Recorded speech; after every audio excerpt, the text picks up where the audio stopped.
by Jeff Aranow from. Listening to Daniel Jacobs talk this week, you would think his fight this Saturday night is against Gennady Golovkin instead of unbeaten Luis Arias' 189 KOs on HBO. In his interviews, Jacobs has been getting a lot of mileage talking up his loss to Golovkin from March 18, saying he should have won the fight. Photo credit Ed Mulholland, Matchroom Boxing USA. Jacobs says half the people in boxing think he won. It's unclear why Jacobs is so focused on his fight with Golovkin, and not on his task at hand in 27-year-old Arias, who he'll be fighting at the Nassau Coliseum in Uniondale, New York.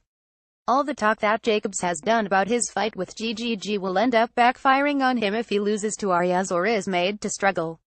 Even if Jacobs wins and looks bad, it'll give Arias room to do exactly what he's doing now by denying that he lost and treating the defeat as a victory. I think with the GGG fight, even being arguably was one of the biggest underdogs that he's faced and being the one to actually take him 12 rounds, backing him up and doing all the things I was doing inside the ring to gain his respect, said Jacobs via Fight News. That wasn't the typical Triple G that you guys are used to seeing. People view the fight 5050, some people felt like he won and some people felt like I won, but at the end of the day I feel like we ultimately won, said Jacobs. No wonder Arias feels like he's being overlooked. Like Jacobs, he is not even talking about Arias.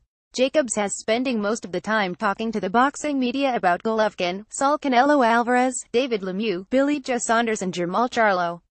There's no other way of viewing what Jacobs is doing other than him disrespecting Arias by not treating him like he's a threat to beating him. Read Jesse Angel Hernandez and Glenn Dizern to collide Sat.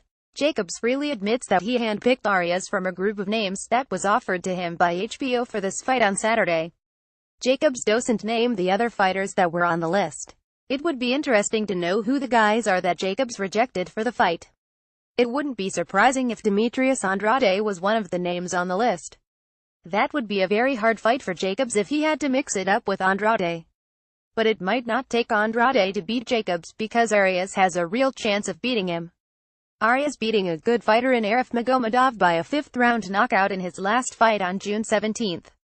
It's hard to picture Jacobs doing a better job in stopping Magomedov than Arias did in that fight. For me it wasn't really a loss. I truly deep down in my heart feel like I won, despite what the judges may have scored it, said Jacobs in continuing to talk about his loss to Golovkin. I just knew that this guy they created to be the boogeyman, this guy that they created to be the most feared boxing pound-for-pound guy in the world, I was the one who neutralized him to just the jab, and he was the one who on numerous occasions knocking out everybody and outscoring guys with power shots. I was the one who came out with more power shots than the both of us, said Jacobs. It looked to me like Golovkin came out with a game plan to just jab and beat Jacobs the same way he did David Lemieux by fighting on the outside. In the weeks before the fight, Golovkin was quite honest with his game plan for the Jacobs fight by saying, "I want decision fight. I need decision fight." Just from what Golovkin was saying, he wasn't going to approach the Jacobs fight like had done his others. He said he wanted to box Jacobs, and that's exactly what he did in pounding out a 12-round unanimous decision without taking any unnecessary risks in the process. Read Jacobs vs. Arias final press conference quotes. It's too bad Jacobs isn't talking about what Arias brings to the table in this fight, because he's the one that he needs to be focusing on rather than droning on about the past and continually talking about the fight with Golovkin. Jacobs seems to be fixated on the Golovkin, which suggests that his self-confidence about his boxing talent isn't what it should be. If Jacobs, 30, really believed in himself, he wouldn't be dredging up the past repeatedly and talking about the Golovkin fight over and over. It reminds me of the way a fisherman talks when discussing a massive fish that got away, and not letting go of the story. Yes, Jacobs came close to catching that gigantic fish in the Golovkin fight, but he blew his chance to win the fight by running too much in the first 6 rounds. Even in the second half of the fight, Jacobs was running after getting staggered in the 10th round. Jacobs was on his bike again when he got hurt by Golovkin. Jacobs got knocked down in the 4th. If he wanted to win the fight against GGG, he should have stayed on his feet for the entire 12 rounds instead of getting toppled over by one of the few meaningful punches Triple G threw in the fight. My talents spoke that night. We've got a new wave of fans, a new wave of respect in the boxing community, and this is just a new chapter for me, but it was disguised in a loss, said Jacobs in reveling in his loss to Golovkin.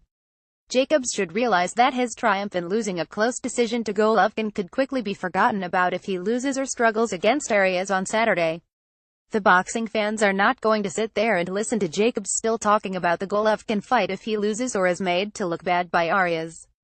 The fans are going to tune Jacobs out, and wonder what's going on with the guy. That's why Jacobs should forget about the Golovkin fight and concentrate on Arias, because this fight could turn out to be a real disaster for him. Read Luis Arias. I know Danny Jacobs is going to run.